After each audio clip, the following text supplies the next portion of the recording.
So as Dan indicated, I'm the first speaker in this sequence series for tonight, which gives me the distinct pleasure of introducing you, first of all, to the concept of forensic psychology. Often when I'm asked what area of research I work in, or what do I do, what is my research about, and I respond with forensic psychology or psychology and law, more often than not, I get a quizzical sort of look from the person who asked the question, and, well, what does psychology have to do with law anyway? Well, it turns out psychology has a lot to do with law, and law has a lot to do with psychology. So let me first of all give you a definition of forensic psychology. Psychology was defined by Bartel in 1999 as the production and application of psychological knowledge to the civil and criminal justice system. Of course, you're probably wondering what that means in practice, and happily I have some examples for you to tell you the kinds of research and the kinds of questions that people who work in the area study and do scholarship in the area of psychology and law would be concerned with. Some scholars are concerned with issues about risk assessment for the purposes of dangerous offender, long-term offender status, sentencing decisions, and parole decisions.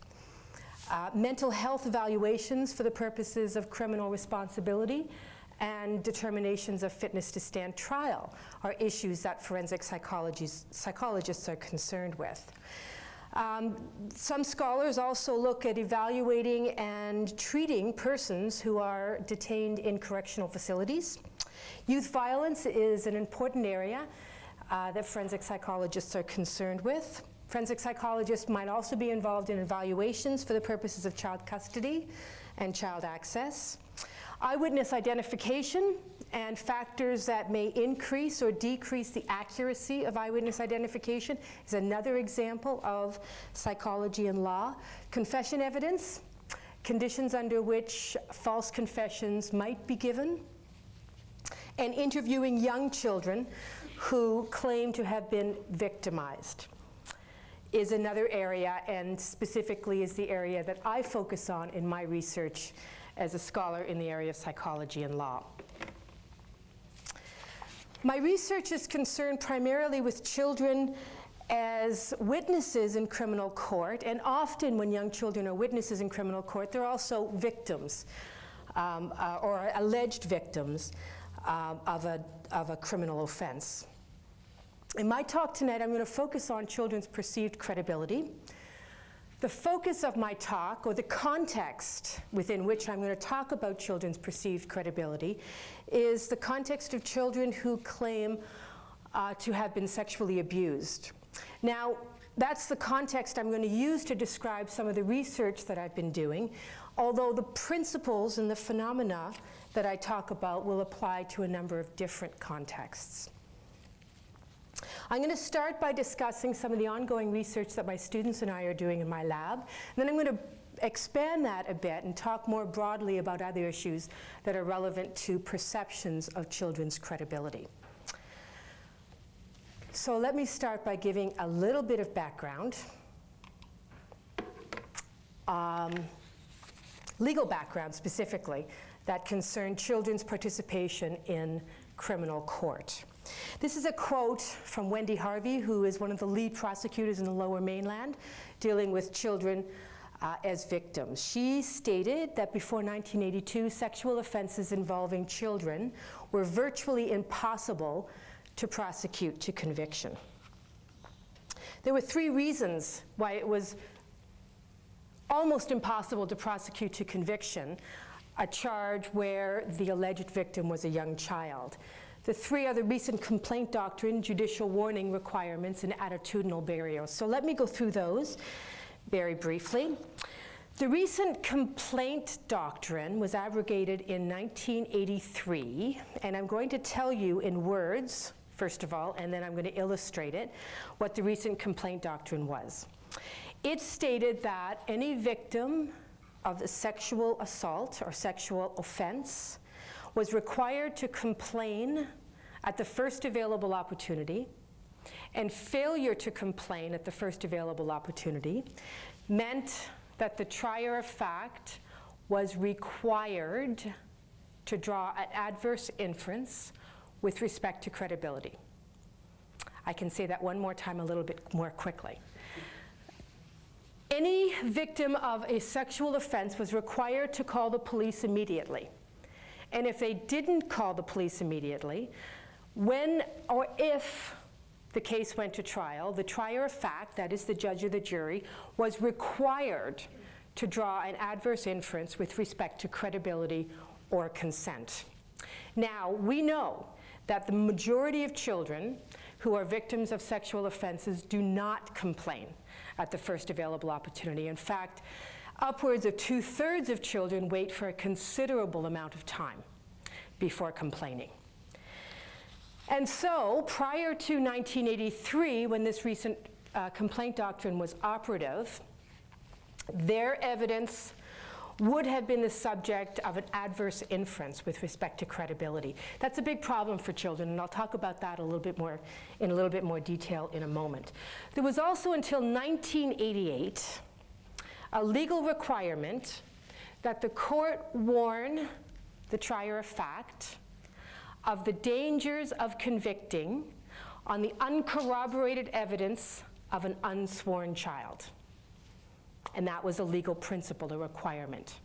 So anytime a witness was unsworn, that is, they testified on a promise to tell the truth rather than testifying on oath or solemn affirmation, and there was no corroboration, no supporting, independent supporting evidence, the trier of fact was required to be warned that it would be dangerous to convict on that evidence. Now, let me back up a little bit more. Most children testify on a promise to tell the truth, even today. So most children are unsworn witnesses. In most cases involving sexual abuse of children, there is no corroborating evidence. And so until 1983, the only evidence in this kind of a case would have been the subject of a judicial warning. There was also an attitudinal barrier, a pervasive belief that children's evidence is just less reliable than adults' evidence. The courts, since the early 90s, particularly since the early 1990s, the Supreme Court of Canada has sent down several decisions that I think have done a good job of attempting to dispel that myth that children are inherently unreliable witnesses. But the attitude remains in some jurisdictions. You can see why Wendy Harvey would say that sexual offenses involving children were virtually impossible to prosecute to conviction, given the presence of these three legal principles and attitudinal barriers. Since the abrogation and the erosion of the barriers that effectively kept young children out of court, young children are increasingly appearing in criminal court as victims or witnesses of offenses.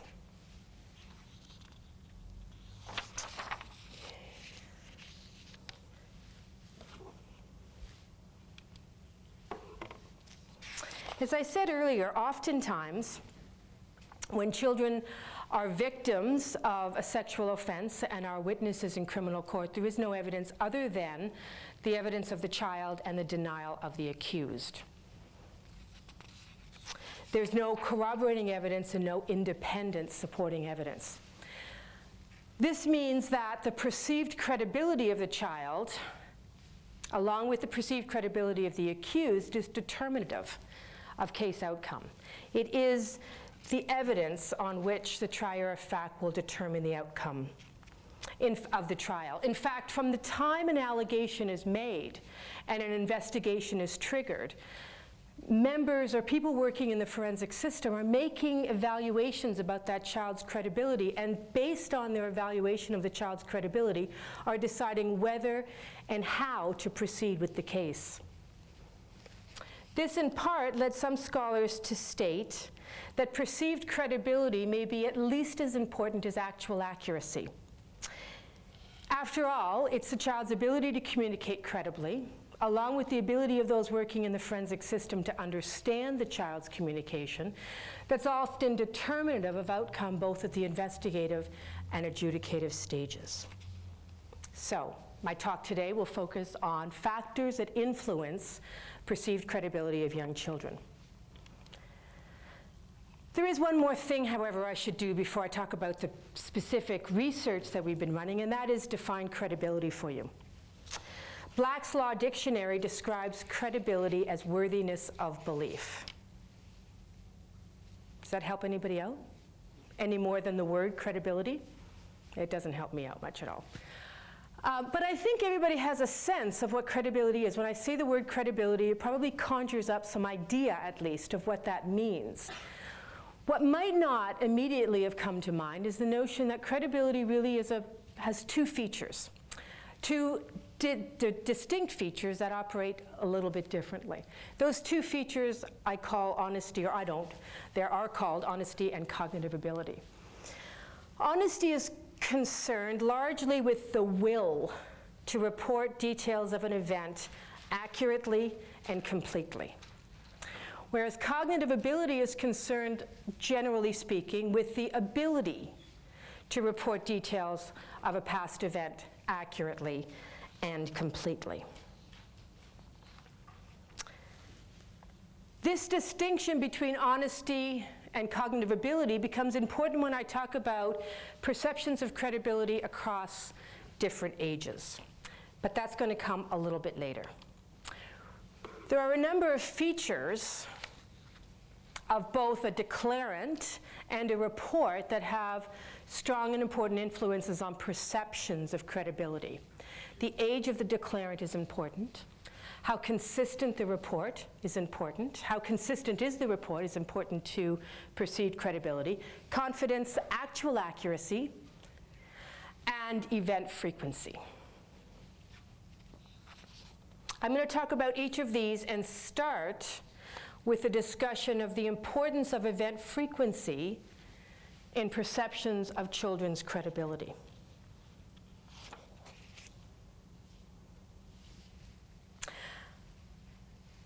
The importance of event frequency, or event frequency, is important because most children who testify as victims/witnesses in criminal court claim to have been repeatedly victimized, not victimized a single time.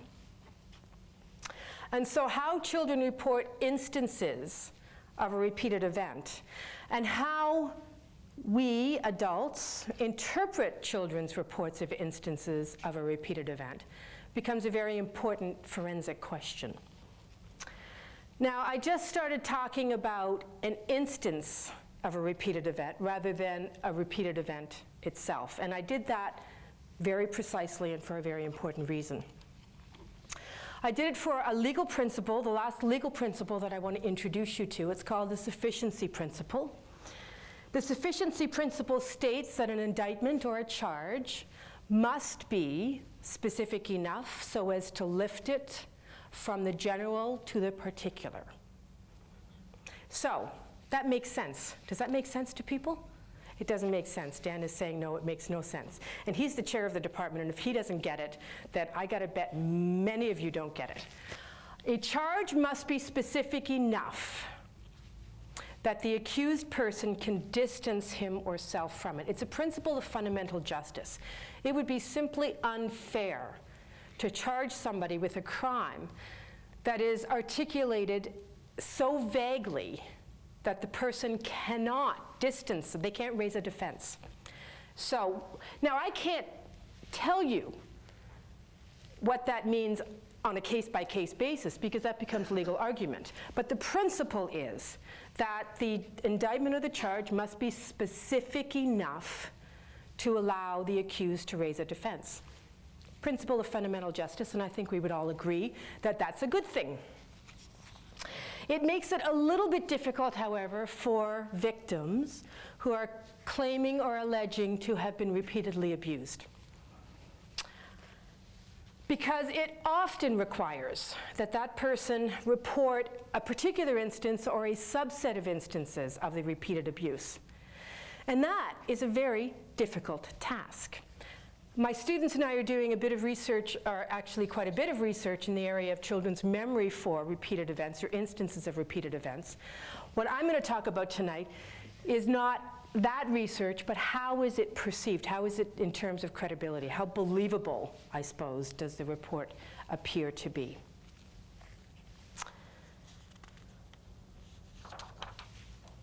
Okay, let me start by giving you an example. I'd like you to take a minute or a minute and a half and think about something that happens repeatedly. For instance, I don't know, going to the dentist. Presumably you go about once a year. Maybe more often, maybe a little less often, but you've been to the dentist frequently. It's not a terribly pleasant experience, but it's okay. What I'd like you to do is try to think back to your dental visit in 2002. Think about it and try to describe that visit in words to yourself. And I'm going to give you just a minute to do that. All right, you can go 2001, Kevin. I was illustrating, Kevin, it wasn't.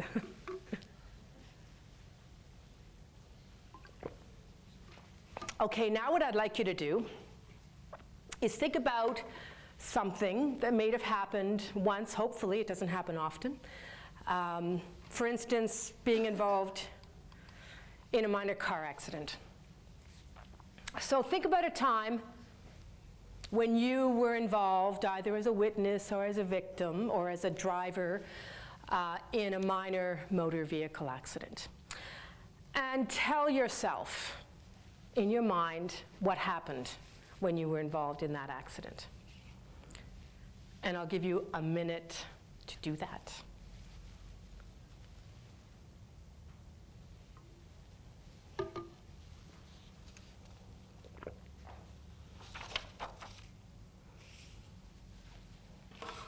What some of you might have noticed is that the surface structure, at least, of your reports to yourself about the dental visit and the motor vehicle accident were different. One is an example of an instance of a repeated event, and another is an example of a unique event. Let me tell you what the literature says should differentiate those two reports. Syntax. The repeated event, you might have noticed, may have been reported, if you said it to yourself in your mind, using relatively more present tense, impersonal pronouns, you, and temporal markers. So I'm going to exaggerate it, but it might have sounded something like, well, you do this, then you do this, then you do this, then you do this. It won't be exactly like that. That's a bit of an exaggeration, but it's the use of the present tense, impersonal pronoun, and temporal markers that make it sound very script-like. A repeated event is typically also more general. And remember now the sufficiency principle. That becomes important when we think about how we're reporting instances of repeated events. It's more complex because there's just more information, there's more instances that you could draw from. It's less distinctly associated with a particular time and space. It's harder to identify the date, the time, the month, for instance. It's less consistent across reports. If I asked you to report it again at the end of this talk, you might be reporting slightly different information across those two reports. And it's sometimes reported with less confidence. This is an instance of a repeated event compared to a unique event. Given these differences, my students and I thought that children's credibility or perceived credibility may vary as a function of event frequency. That is, we thought that children who reported an instance of a repeated event would be seen as less credible than children who reported an event that happened once, in spite of the fact that the two reports will be equally accurate. So we matched actual accuracy and varied only event frequency. Here's the method. This is the single study that I'm going to talk about. There were 31 videotapes of children reporting either a unique event or an instance of a repeated event. In both cases, they were play sessions. A play session had occurred 2 weeks earlier. At the beginning of the study, participants were told that they'd view a videotape for 15 to 20 minutes. and it would be of a child reporting details of some past event. They were also correctly instructed that they would be viewing one videotape that was randomly selected from a group of 31. And within the 31 videotapes, some of the children were highly accurate and some were very inaccurate. After those instructions okay? They were asked to rate the child's cognitive competence, honesty, overall credibility, confidence, likability, and suggestibility. And here is what we found. The black bars represent ratings given to the single event child. The white bars represent ratings given to the repeat event child. And remember, the two children, actually the two groups of children, are equally accurate. So there's actually no difference in accuracy across these two conditions. But the repeat event children were seen as less cognitively competent, less honest, less credible overall. They were seen as less consistent, less confident, less likable, and more suggestible. So at every measure of credibility, the repeat event children were seen as less competent rememberers than the single event children, in spite of the fact that they were equally accurate. So they should have been rated as comparably credible. They were not. This is the first time this has been reported, and so we thought we should replicate. Try it again and see if we can get the same results with another group of participants, a different group of participants. So we went out into the community, and we asked community members, much like you, actually at Surrey Centre in the mall here, to do exactly the same thing that our undergraduate students had done in Experiment 1. Same methodology, same stimuli. The only difference were the participants. And the same results. Single event children were seen as more cognitively competent, more honest, more credible than repeat event children. The honesty related to older children only. Yeah, this one here. We also found that the single event children were seen as more consistent, more confident, more likable, and less suggestible than the repeat event children. And remember, the children did not differ in terms of actual accuracy. They were equally accurate. So either as a main effect or in an interaction, we found that repeat event children were rated lower than single event children on every measure of credibility. We weren't surprised, but a little disturbed.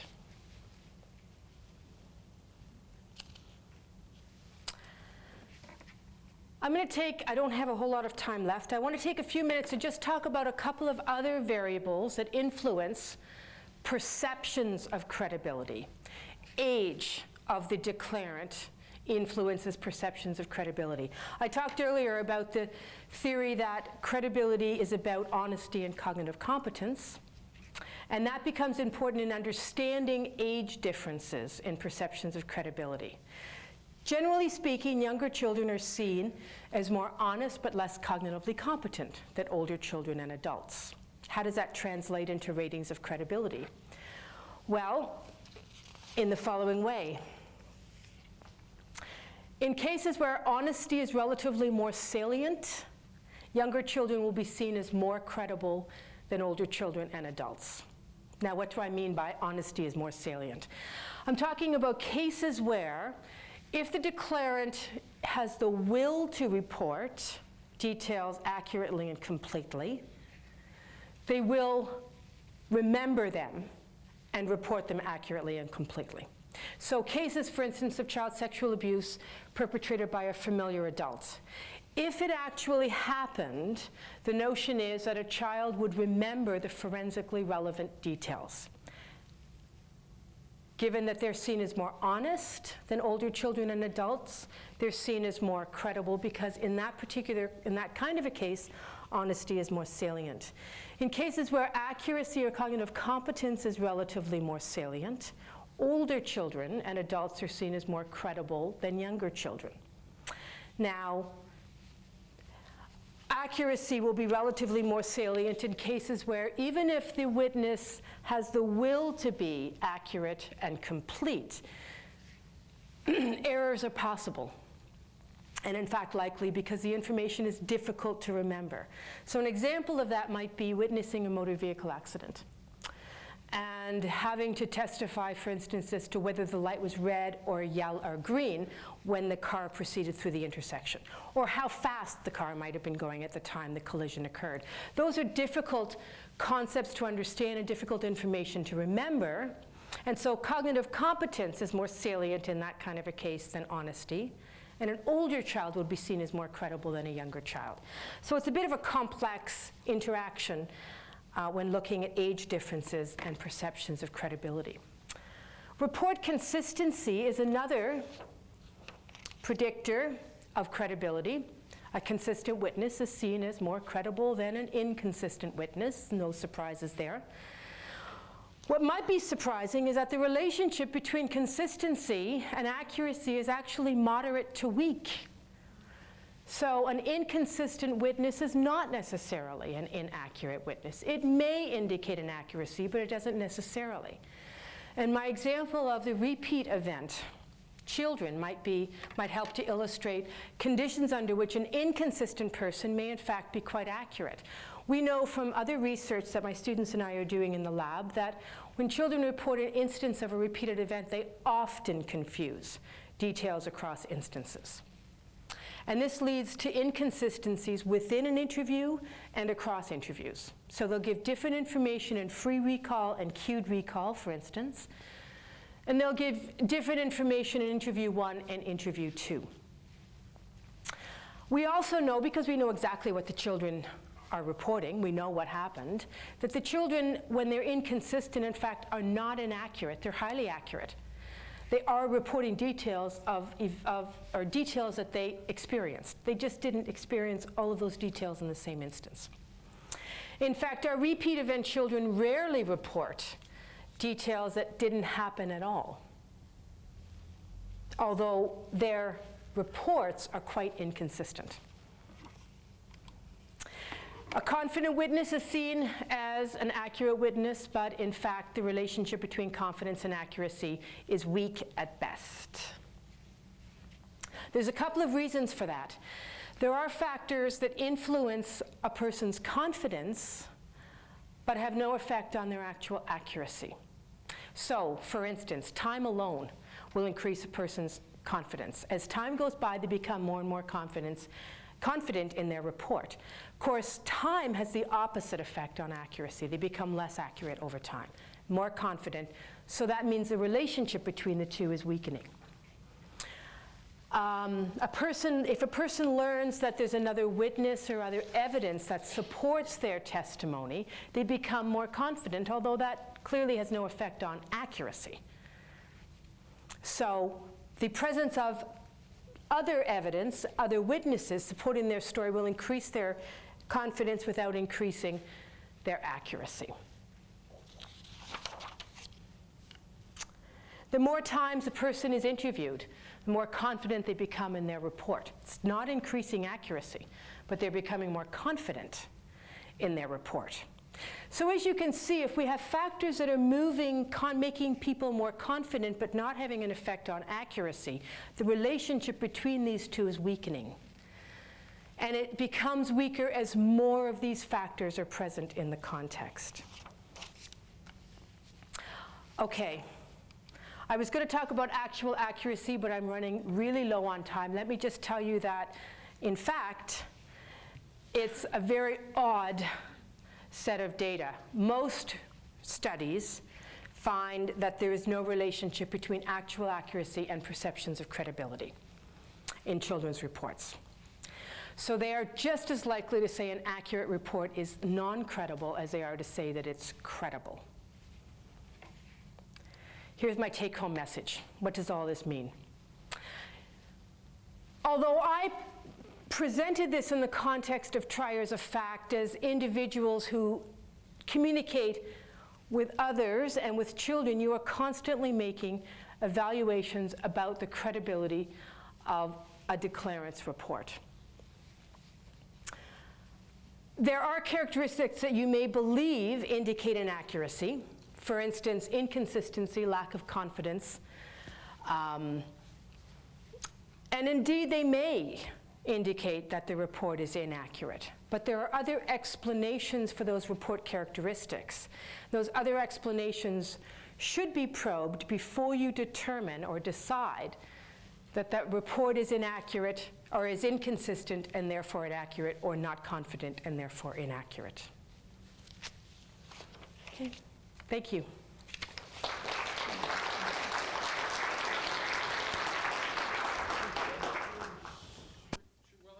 Richard, are you going to wolf around our mics? We have time for a few questions while we're transitioning between. Questions for Deb? Yes. Nope, we're just going to give you a mic here because you're live on the internet. No, you're not. I'm just making sense. Should I keep this on? Why don't we have smarter laws that are specific, measurable, achievable, realistic, and timely? Like, why are we living with an archaic legal system? Oh boy, that's a really good question. We have to leave here before 9. You know? You must be one of the presenters. Like, I knew. The question is, why are we in such an archaic legal system? Why isn't it more timely, up to date, those issues? You know. Well, actually you don't, always. I think it's important to proceed carefully, cautiously, to proceed fairly, to ensure that any accused person is given the benefit of the doubt, is assumed innocent until proven guilty. I believe that very strongly, because I want to make sure that the person, I'm absolutely confident that the person committed the crime before that person is incarcerated. So I think there's good reasons to proceed cautiously and carefully and ensure that only guilty persons are incarcerated. Now, in terms of archaic laws, yeah, we do have a lot of archaic laws. I think that's very true. And I think one of the reasons we have archaic laws, Kevin has a law degree, so you can help me out here, but laws should change incrementally. The impact of legal changes is dramatic, and the consequences of an error can be profound. So the legal system wants to change incrementally and slowly so that it can anticipate or it can minimize any problems that might occur as a result of the change in the law, and they can also ensure that they're moving in an appropriate direction. That isn't done with big, huge steps, the legal system believes. I believe that people don't want to be accountable. They don't want to take responsibility for making appropriate changes. Could you speak up, please? People don't want to be accountable. I think the legal system is supposed to be at least quite transparent and quite accountable. Legal judgments are available online almost instantaneously now. You can access a decision, a judicial decision, within how long, Kevin? Hours, sometimes, of its delivery, making that judge pretty accountable to the general public. Although I would agree with you that I think there are some who are very hesitant to make any changes. One more question? You decide. How much study has there been done in regards to when there's a trauma, sometimes it can cause memory loss or memory block, and how that can affect the ability to recall or the ability to remember anything in that? How much has been studied in that regard? A lot. That was a very, very extensively studied question for a very long time. Repressed or recovered memories is, I think, what you're referring to. I can give you what I think is the final take-home message on that literature. My doctoral supervisor, actually, Steve Lindsay, was in the eye of that storm for quite a number of years. And his conclusion is this: we don't know.